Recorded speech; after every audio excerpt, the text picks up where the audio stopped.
Artists, stop signing the backs of your paintings with Sharpie markers or any markers in general. What you don't know about this, ink is migratory.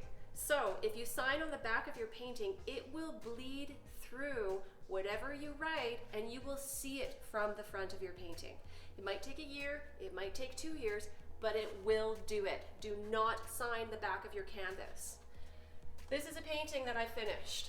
And you know what? Yeah, I want to document what's going on the back of my canvas, but check this out. I used pencil because pencil will totally work.